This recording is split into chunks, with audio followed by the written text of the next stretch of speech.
I want to thank you for being on this show. You're I very really welcome. appreciate it, Tom. And I've been seeing you throughout the club. I've been watching you go back and forth. And I remember, no, I think was I the president of the club when you first started here? 10 years ago, February 2011. You started only here, because we didn't have. No, I wasn't at the other At the place. other one, at the one. But So I went there for the interview with Scott and Jonathan. Okay, all right. So I went there once, Uh-huh. and then was fortunate enough to be chosen. Right. So then you were here the whole time. I was walking around all the time, and I would see you, and you'd Yes. say, "How you doing, Mr. President?" Yes, that's And I'd say, the "Tom, most how you handsome, doing?" handsome man in the world. Remember that too? I said, "It's fantastic." So you've been here for 10 years. Yes, 10. Well, you count. Yeah, because we since- just had our 10th anniversary. That's right. Yeah. Well, what had you done prior to that? Because I don't think I asked you anything about yourself at that time, did I? No. Okay, all right. No. So you can tell me now. Tell me your story. Well, I'll give you a story. All right, good. Once upon a time, I like those kind. there was an abundance of golf coaches in Australia. The Australian PGA has a very elaborate coaching program, and it's very strict. Mm-hmm. And there's a lot of very good coaches that come out of Australia, and some of them are coaching in America and Europe and Germany and Korea and Japan, and even one of them is coaching Phil Mickelson. Right now? Yes. Okay. And another one is coaching Jordan Spieth. Hmm. So the system is quite effective. I've learnt my trade as a result of starting off as a tour professional. Mm-hmm. Wasn't very good at it. Got injured anyway, and decided to find a job. Wait, now you said a tour professional. What is that? What's a tour Playing professional? golf for money. Playing golf in tournaments. Okay. Played around Southeast Asia. Didn't play for many years because I wasn't good enough to keep playing, number one. Mm-hmm. And then when I refinanced myself for another go, I injured myself Okay. quite substantially. I dislocated this knee. Okay. So that ended Through golfing? No, through training. Okay. What, golf training? Physical training to get strong. I was doing taekwondo. Okay. But to get strong for golf, for your yes. swing? Yes, Okay. Well, how old were you when you became a tour 20. professional? 20 years old. And I injured myself when I was 23. Okay. So you had 3 years on the tour. How do you get into that? How do you get into it so that you can travel and make money doing it? In those days, long time ago when dinosaurs were still jumping around the earth, we just merely got a job at a golf club. Okay. It was a 3-year apprenticeship, Mm-hmm. during which time we'd play weekly events and get rankings. And if our rankings were high enough, we'd get invitations to legitimate professional events. Okay. And then after the 3 years and qualifying, getting certified as a legitimate PGA professional, Okay. we were allowed to play in the bigger events in Australia. Mm-hmm. The numbers then were not as extensive as they are now. Mm-hmm. So there was pre-qualifying events. Mm-hmm. And if you got through the Monday event, you play in the tournament. Right. So that went on for a couple of years. Got injured, had to find a job because the bank manager doesn't stop calling you That's true. when you're injured, saying, by the way, Mm-hmm. your monthly payments are due. Right. So I decided to take the coaching side of the PGA and work my way through that. So you were 23 at that time? Yes. Okay. Now, tell me a little bit about your background growing up. You grew up in Australia. Where? Melbourne, Australia. Melbourne, Australia. Okay. Yeah, my father changed jobs from a very high-stressed company man Mm-hmm. and decided to, well, he didn't decide, the doctor told him if you didn't change jobs, you'll be dead within 6 months. Mm-hmm. So he got a job at a local golf course, All right. cutting grass, stress-free. Had he ever done anything like that? Had he ever played golf? Oh, yeah, he's a golfer. He's a golfer. Okay. He was about a 15 handicap. His best golfing buddy was an Australian amateur champion. Okay. at the age of 16, this guy was, Mm-hmm. and he actually beat Gene Sarazen. Your father beat him? No, my father's friend. Your father's friend beat Yeah, him. he's a left-hander. Okay. And Gene Sarazen came out to Australia to do exhibition matches in the 40s. Okay. And they invited this young left-hand whippersnapper. Okay. And he beat Sarazen every time, Wow. as far as the story goes. Now, you're one of how many kids? 2. Older or younger? Younger. My sister's a retired scientist. Is Very that clever. right? Yes, she got all the brains Is that right? and the beauty, and I got what's left. All right. Did both of you have offsprings? No. Okay. She doesn't either? No. Oh, so you guys just love living your life free and fancy. Oh, well, I have a beautiful wife. Okay, well, that works. That works. But as Did your sister get married as well, by any chance? No. Okay. She was kind of married to her job. Mm-hmm. Being a haematologist working in the subtropical area of northern Queensland and the tropical area between Australia and New Guinea, there's not much social life going on. Are you too close? Yes, very. That's good. And your parents, are they still alive? Oh, no, they passed away a while ago. Okay. My mother was 94 when she passed away, and that was about 12 years ago, 11 years ago. Okay. And my father, he passed away at 84, and that was quite a while ago. 84, okay. Yeah. So Yeah. we have good genes. Yeah, obviously. Yeah. Obviously. My mother's turning 93 this year. She's the same age as the club, Oh, really? born in 1928. Excellent. And I just had her here on her 91st birthday. She flew here and beat me the first game of bowling. She sure did. So tell me, so you came to the club. What made you want to come here to TAC? I mean, I'm sure you looked around and... Well, the story goes a little bit deeper than that. Once I was heavily into the coaching part in Australia, I realised that the competition was rife. Golf coaches were really good in Australia. They still are, of course. And there wasn't that many golf courses. So it was kind of, a attrition situation. So I thought, well, I've been studying Japanese for a while. I'll try and get to Japan. So you were married, how long have you been married, if you let me ask? This year will be our 20th anniversary. Okay, so you lived in Australia with your wife for 10 years? Then you came here? No. Okay. We've been around a little bit. Okay. I've dragged my wife around Southeast Asia for a few years. Okay. Set up academies in Kuala Lumpur and Singapore, and back to Australia, and then I got an opportunity to come to Japan. Now, when you said these academies, were they for another company? Yes, I was setting them up for what you'd call famous golfers. Okay. Famous golfers and famous golf coaches in Australia. So they wanted to expand their brand, but they didn't want to be there full time. Be there full time, okay. So as I'd worked with 2 of these particular people over a few years, they asked me if I wanted to do it for them. How'd you find that, doing that? I mean, what was it like? What was the experience like? Well, it started off, I was still single. Okay. So it was okay, workaholic at that time. You do your 100 hours a week and you collapse and you wake up and do it again. Okay. But then I was lucky enough to meet my wife Yuki. And did you meet her where? at the Mitsukoshi department store Lion, the meeting place. It was a blind date. Here in Japan? Yes. Okay. Blind date. All right. Scary moment. You see the photographs, you talk. Oh, wait, one of your friends set it up? Yes. Or okay. Yeah, Right. mutual Okay. friends. All right. So we met. Okay. And I thought, wow, beautiful. Much better than the photograph. I didn't tell her that, of course. Okay. Right. So we then moved to Kuala Lumpur. Mm-hmm. Then we moved to Singapore. Then we moved back to Australia. Then we moved to Singapore again, back to Australia.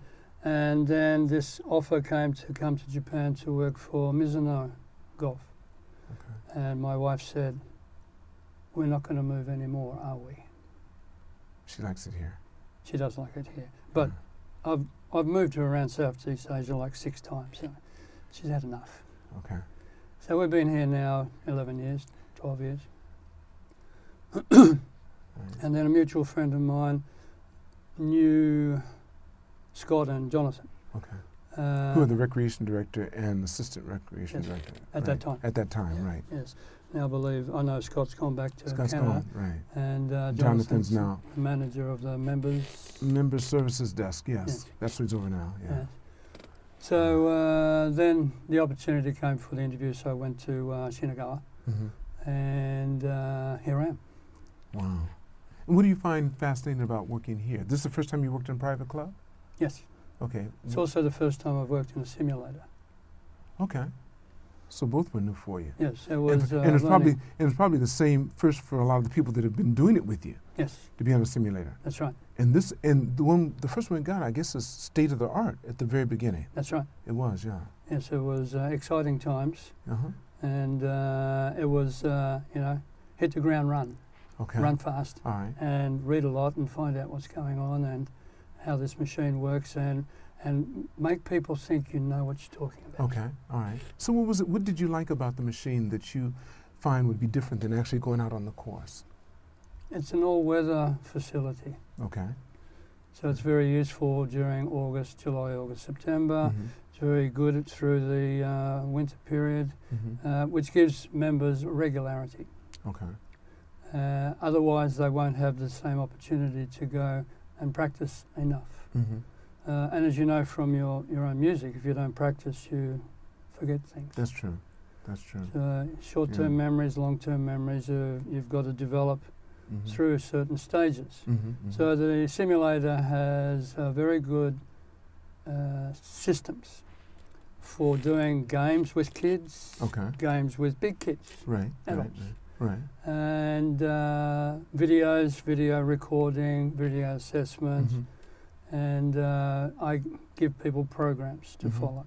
What have you found what do you like the most about the simulator? I know you'd already told me it's all weather, but I mean, what technical aspect of it do you like? Like, I know that you can film a person stroking and show exactly where it hits the ball on the club, right? What part do you find fascinating that you really like of the things we have available there? The feedback from the machine. Such as? The ball tracker, the contact details. There's a number of elements that are measured at that contact, which once golfers are aware of what these elements are, what the best players in the world do, so they can compare. There's comparative charts on the wall in the simulator room, so people can compare themselves to the professional players who play on the American Tour, women and men. That sort of feedback is invaluable. Without it, there's a lot of speculation, there's a lot of waste of time. Because you keep on doing the same thing over, expecting different results. Yes. Okay. I know that they say one of the biggest injuries people get is, well, I mean, I just watched Tiger Woods' special, and it's the lower back That's right. from the twists and stuff. How do you avoid, I mean, is there a way to avoid it? Is that inevitable because you're a golfer and you're always making that movement? It's not inevitable. It's people need stages of development, like music. I've learnt music. I've learnt the piano, the guitar, the trumpet when I started at 4 years old. So I understand the processes involved. And people look at golf and like looking at any other activity and want to have a go. And so people have a go and then they'll search. Because when they have a go, they realise, oh, this is not as easy as it appears. And I'm sure people, when they see you playing the sax, they think, oh, that can't be that hard, until they put it in the mouth and they go, oh, hang on, what's going on here? So people have a go, then they go through the magazine process and they go through the YouTube process, and then they realise that, you know, they're just deteriorating. And it becomes a bit emotional because they can't do it themselves. People feel, oh, right, they thought they'd be able to do it themselves. So then they reach out. And they'll go and find a golf coach. And when I first came here, it was a struggle. There wasn't many people who knew That's right. I remember that. That's true. Yeah, because I would come by there and you'd be in there and say, "How you doing, Tom?" Same old. I'm here. Yeah, but we got through. That's right. We got So what is it like now? What's the flow like now? Even with the COVID situation, golf is booming around the world. Because it is something you can practice without going out. Actually. That's right. And with very good rules that the American club have here about the social distancing, etc. Yes. The simulator is a very safe place. Mm-hmm. Mm-hmm. And the booking system's done well, and the staff are doing a tremendous job in coping, and things are going okay. Mm-hmm. Mm-hmm. Going okay. So I'd be doing about, this month, which I thought was going to be curtailed, but everyone it's did, still, yes. but it's still luckily going to stay open through good management. So good on you. But what do you think? Do you think this COVID thing it hasn't affected you at all? It did last year. How? Well, everything was shut. Well, we couldn't come to a place that's not open. Yeah, well, we were closed for 3 nobody months. knew what was going to happen. That's right. So I think that was a worldwide phenomenon. But still, now that we've gotten back into the swing of things, is it better than it was before COVID, or is it the same? It's better. Yes. Because people have to look more inwardly and things they can do all the time, That's right. even if they're restricted. Yes. That's interesting. Yes. And now that golf is essentially a business tool in Japan anyway. Right. And consequently, people can't go to driving ranges much because they don't want to be near people. Mm-hmm. And they know that the 19th hole is available, and essentially it's booked out all day. Not with me, but... Oh, there's another instructor? No, you're the only golf instructor here, aren't you? That's right. That's what I thought. But they've closed one of the simulators down because of the COVID rules, which is a good idea. So the members come and do their private practice, and they're here from 7:30 in the morning until it finishes. So it's a good business. Mm-hmm. It sure is. It was a slow business to start with, but it was a project that took a bit of courage, and it's paid off. It sure has. You've had the system that I sure will. There was a story when the earthquake struck in March 11th. Mm-hmm. Yeah, I was here. I was teaching in I was that on the room. second floor shaking. Well, you might have saw that video. Yes. Yeah. I was teaching, a Japanese lady. Mm-hmm. And about 5 minutes beforehand, the heavy weights room is directly above the simulator. And they tend to drop the weights from a high distance and the room shakes. So this occasion took place 5 minutes before the earthquake, and bang, the screen was shaking, and the poor lady was freaking out. She thought it was an earthquake. So she was running out the door. And I said, no. Yeah, this is before the earthquake. Before the earthquake? 5 minutes. 5 minutes before? Yeah, somebody dropped the weights down, which shook the entire entire room. Right. She was quite scared and wanted to leave. And I said, no, it's okay. It's just the weights. We are safe. So 5 minutes pass, it hits. Exact same experience, the screen shaking, and she's just going, I'm okay, it's the weights room. And I said, no, we have to go. And I'm dragging her out. It's an earthquake, we've got to go. We're running down past the basketball court, looking out at Tokyo Tower doing this. Like I said, you came down to the reflective pool too. That's right, yes. Same area. So you remember I was out there? Yes. And we had Bob and we had Mike Baumgartner. They were out there. And then it stopped. And then I said, look, I told them, I said, give the all clear. So Bob has a deep voice. He said, okay, all clear. As soon as he did, the next one hit again. Oh, God. And then I don't know if you remember this. I told everyone, look, I think we're safer inside. I'm going in. Those of you that want to come in with me, come in. Because I watched this place being built, and I was worried about that area collapsing into the parking area. Car park, yes, of course. That's what I was concerned about. Didn't even think I about didn't that. worry about inside, because I saw how they built this place. I mean, I felt good about that, except for when that one person said, Mr. Lee, look up there. And I saw the water coming down the side. From the swimming pool. I said, no. I said, please, the gym, everything. I thought, that was just overflow from me going like this. Yeah. Not a single problem. Yeah. I was so happy. Yeah, so that was the moment. that will never That's right. That was never something. go away. But I'm glad we were here, particularly in Japan, because my mother, she wrote me at that time and she said, leave Japan, leave Tokyo. And I said, Mother, the only drama to be found in Japan is on CNN. Good answer. That was the only drama, because they played you would think we had 10,000 earthquakes and 50,000 tsunamis. Every second in big red letters, and the letters got bigger, then they put blood on the red, it started dripping, and they go over and over and over and show these images over and over, and people walking home, locking their cars, just going about their business. That happened one time. It happened once. The airport got flooded one time. But according to CNN and the whole world, it happened every second on the second. That's what I'm saying. That's why I love being here. No matter Well, what it is a very safe place. I've noticed the service is second to none. The people are fantastic. Yeah, what do you like? Yeah, I was going to ask you. What do you like? What keeps you here outside of your wife? I know she said, we're done, aren't we, Tom? She said, we're done. And I know she's keeping here. But outside of that, what do you find, what are your top 3 things about Japan, let's say from when you came here to even being now? Well, I can't go past the food. The quality of the food, the variety of the food. As you can see, You enjoy it. I taste test a lot. So I just suck that belly in a little bit more. And what else? It's a very punctual location. You can set your clocks to the trains. I take the trains every day because it's cheap and reliable. I occasionally drive the car, but car parks are a little bit hard to find.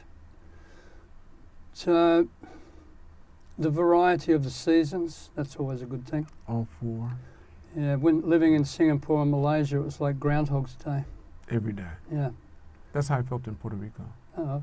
I got tired of it being sunny and bright and a rain every now and then. A little bit of a rain, but always white fluffy clouds, blue skies, a little bit of rain.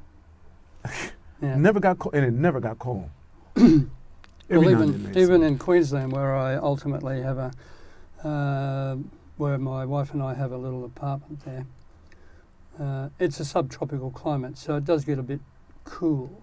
That's about it, John. But in August time, which is the winter period, it's like 20 degrees. All the time, which is perfect. Yeah. It does get hot. It does get affected by cyclones, or the equivalent to hurricanes and what's the Japanese one? Tsunami? No. Not typhoon? Typhoon, that's it. Typhoon, yes. The difference, of course, is the circular motion. In the wind, Yeah. That's right. But I like the different seasons. Yeah, so do I. And the variation of the topography, you've got Fuji-san just sitting out there, yes.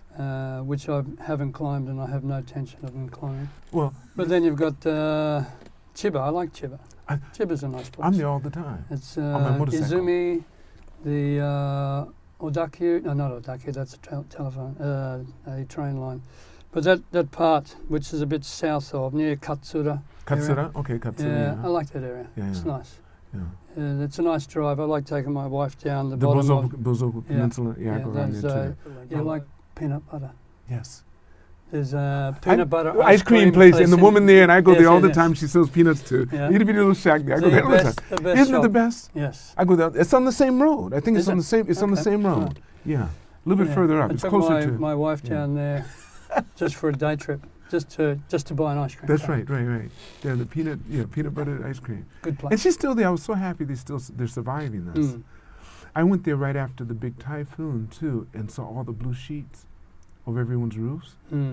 Yeah, because a lot of people got a lot of damage around Chiba. A lot of damage over there. I think it was more central Chiba, but was it also bad in Tateyama as well? Yeah, I think it was somewhat. If you looked up into the hills a little bit. Right. Have you ever been to? They had a restaurant at the very end of the Bozoku Peninsula called Fusabusa.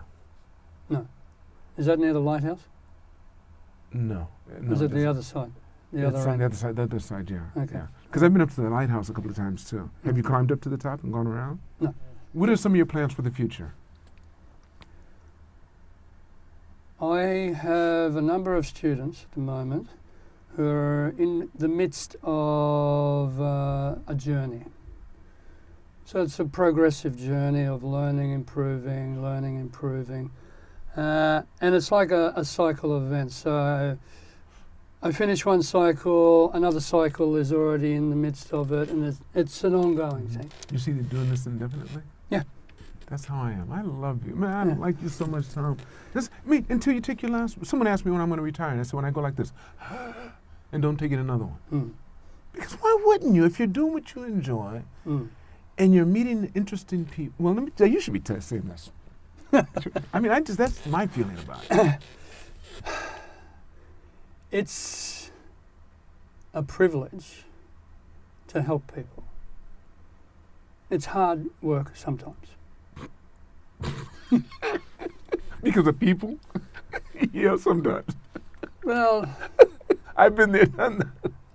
I can sometimes be a little bit overbearing when I'm trying to train somebody. There are times when people, including golf coaches, should take a step back, reevaluate the relationship. There are moments, there have been students who've walked away from me. Not many, luckily, which is not unusual.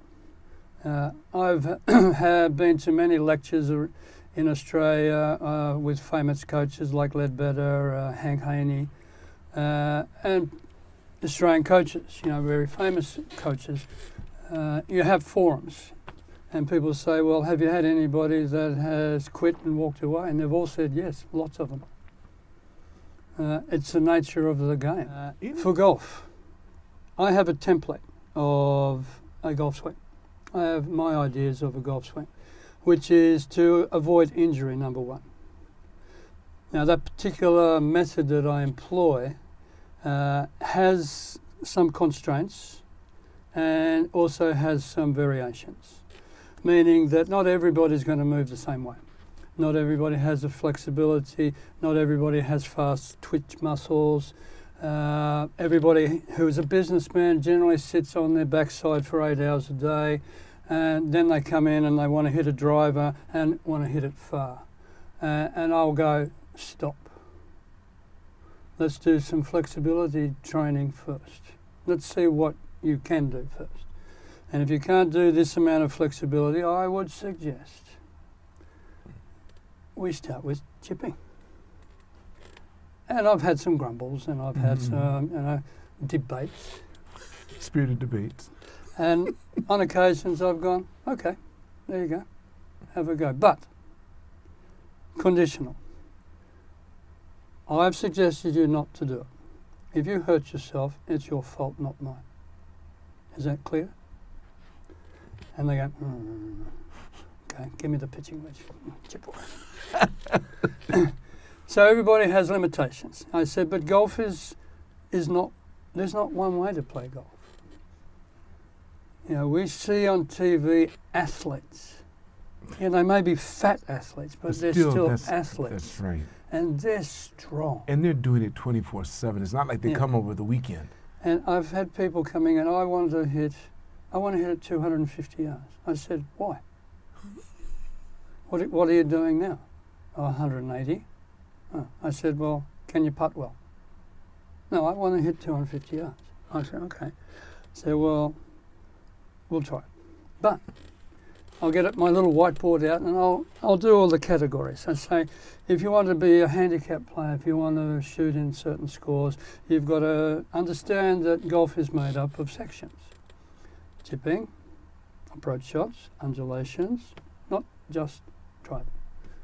I said, if I can get you to go to hit 250 yards, you have to promise me to practice putting, because if you miss a putt from that far, it's one shot. That's right. If you hit it 250 yards, it's one shot. That's right. That's right. It's equal weighted. That's right. Yeah. So, what do you want to do now? You want driver? Go ahead. So, there's a lot of interaction between people. But getting back to the template, I don't want people to be injured. It's a dangerous sport.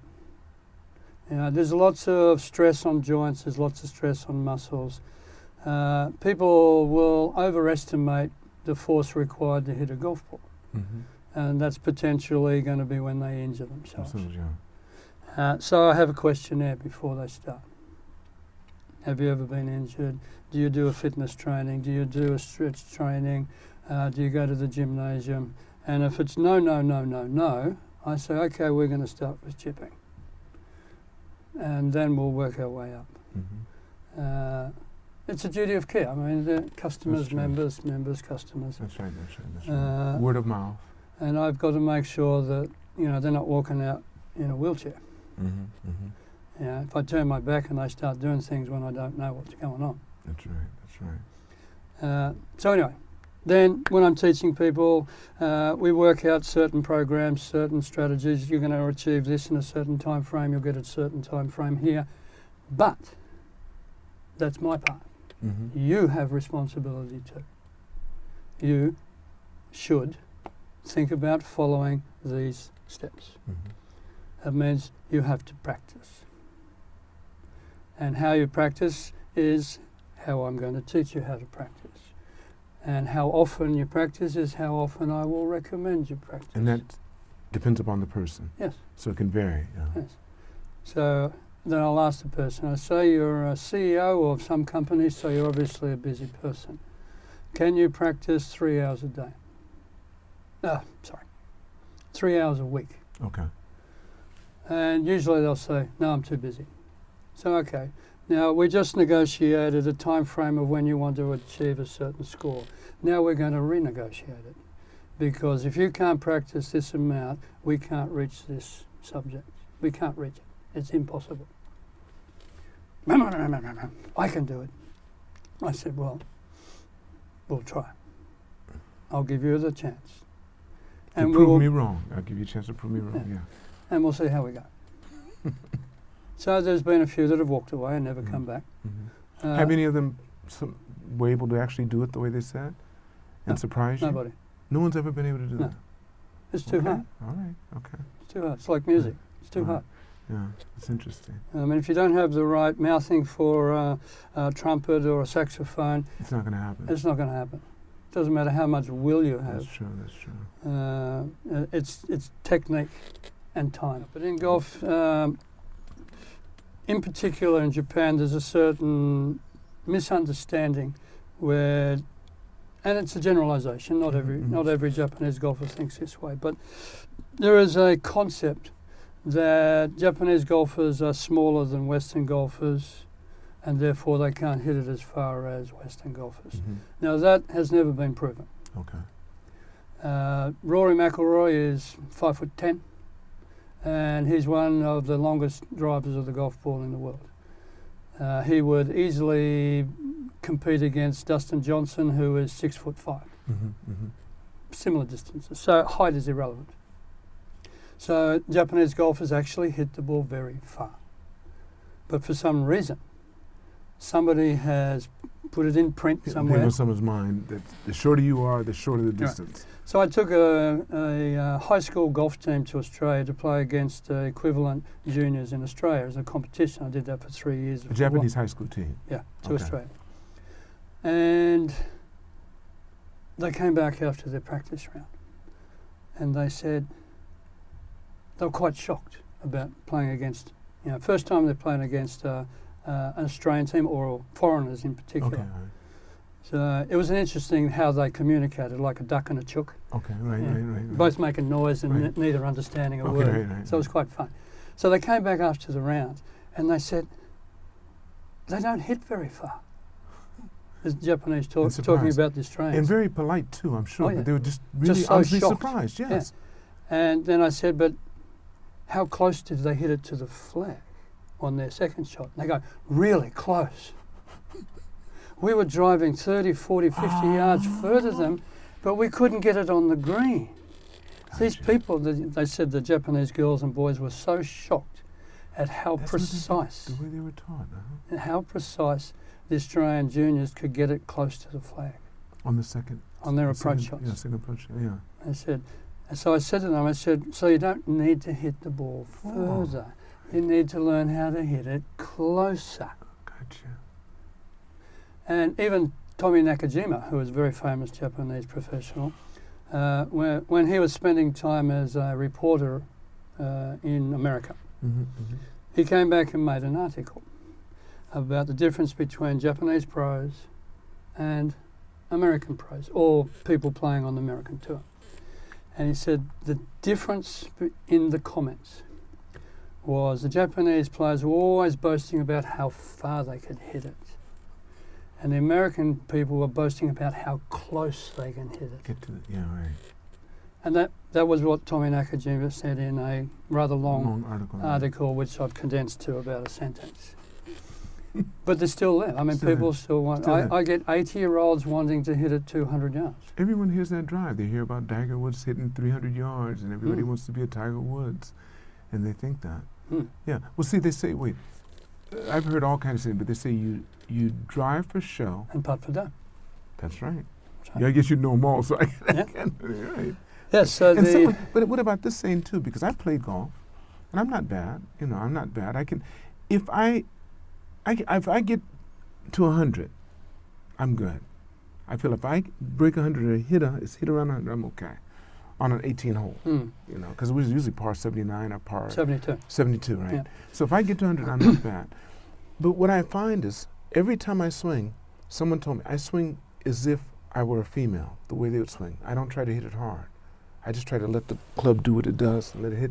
And I always know when it hits it right, I hear a sweet sound. It goes ping, and the ball just goes poof. And I love it. If you get somebody saying that you swing like a woman, I've heard that before. And when you win the money, you can say, I receive it like a man. There you go. There you go. But I do. I try to, because most men want to think, I'm going to drive this and just show them so the ball disappears. Yeah, that's the... And I've seen them when I've gone out. Have you been out to the Tama course? No, not yet. Okay. When you go out there, there's one dog leg to the left. But if you're good, they shoot it over the trees. Ah, I see. Yes. Shortcut. And the guys know it. The guys in the military. And I've watched guys that are so good. They just play that like it's nothing. And you look, the ball's disappeared. And you go over there on the side, and there it is, right in the approach, right in the center of the fairway, ready to go there.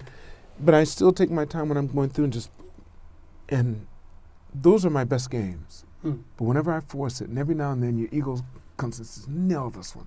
And it goes, shoo. Well, it's hard not to. There's a lot of ways to play golf.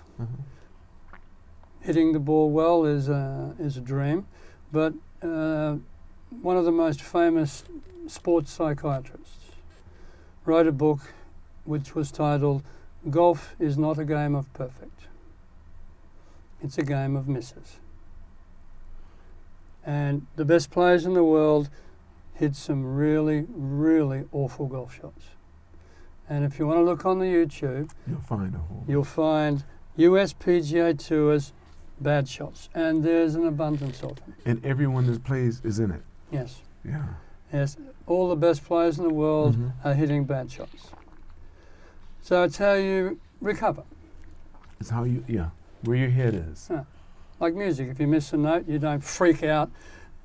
At the beginning, you just go through as if it didn't happen. Didn't happen. Same thing in gym. Well, most sports. You just keep on going. You got to keep And sometimes you pull it together and nobody even remembers you messed up. That's right. You say, what? Because you finished so good. You started good and you finished good. And wow, that was the greatest game you ever played. Yeah, exactly right. Yeah, so it's a wonderful game, golf. I wish I could play more. But I can count on one hand how many rounds I play in 1 year. Still get a chance. Well, I like to spend time with my wife as well. I would imagine so. And we like going shopping together. We like going dining together. And if I'm playing golf every Sunday, well, she might just change the lock on that could happen on the door, and I could end up in the doghouse if the dog lets me in. What would you like to leave with our viewers? What would you like to share with them?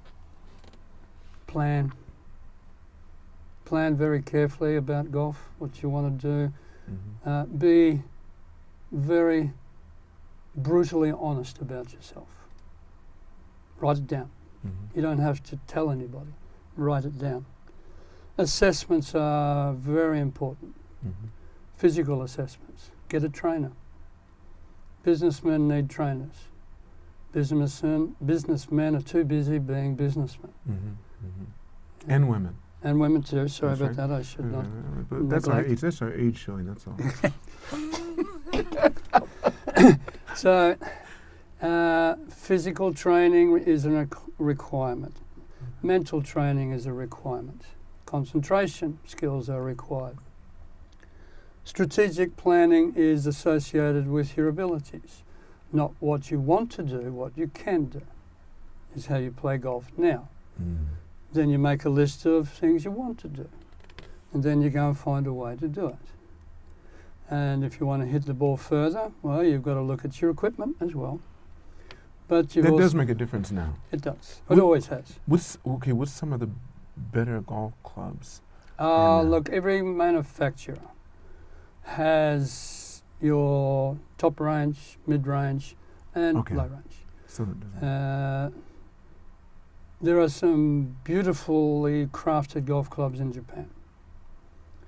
I won't name any names, but there is a lot of equipment famous around the world that people will spend time and money acquiring. There's famous American brands like Ping, Titleist. These are companies that have evolved over decades and are probably the two most popular. Now, of course, with our new famous Mr. Matsuyama, Strixon, Dunlop, they'd be very happy at the moment, They sure would. I think so. And I hope that the media in Japan will give him some space. Because if he goes out looking for the money, which a lot of major champions have done in the past, you know, the public speaking tours, the commercials, it takes him away from the practice time. What he needs to be doing. I used to work for a British Open champion called Ian Baker Finch. Fantastic guy. I think he now commentates for CBC on the American tour. And after he'd won the British Open, was in his office. And there was rows and rows and rows of mail bags. And I was there with his manager. And there's Ian, pulling out, reading, writing. And the manager said, "Ian, what are you doing?" He said, "These people took the time to write to me. I'm going to respond." The manager almost had heart failure. And I'm standing there going, "Oh my God." And the manager said, "Ian, please, we'll do it. You go and practice, please." He said a few other words, but we'll just leave it like that. And Ian said, no. So then a knock on the door. His wife comes in. "Ian, go and practice now." Oh, okay, off he goes. But unfortunately, he did answer all of them. And that's why he's a commentator now. Well, he only won one tournament again after that. And then went from the penthouse to the other house rather quickly, which is a shame, but he's very comfortable. He chased the money. He deliberately chased the money, and he got it, and a lot of it. And I just hope Matsuyama-san has good people around him that will look after him and let him practice. How do people contact you, Tom? They can contact me through the rec desk. I'm talking about people that may not be involved with the club at all. Oh, well. Because the people here know how to contact you. Right, that's a good point. Yeah. Well, I have a website. Okay. And it's called tomfieldinggolf.net. And Fielding spelled exactly like that, yes. Fielding. Okay. Fielding. Right, Tom Fielding. Golf. Golf. All put together, no gaps. .net. .net, okay. And they can find me there. All right. Thank you so much for taking the time. It's my pleasure. I really appreciate it. Thanks for putting up with me. This is good. No, it's been great. This has been good. I think it's going to be one of my best. I'm going to change this to this way just for a second. I want to thank all of you for watching this. And just remember to make sure that you press like, leave a comment if you want to. Tom is going to take all the comments, and not that he's going to quit. He loves what he's doing. And I want all of you to make sure you subscribe as well. Remember that I say it's all unknown and to keep reaching for the stars.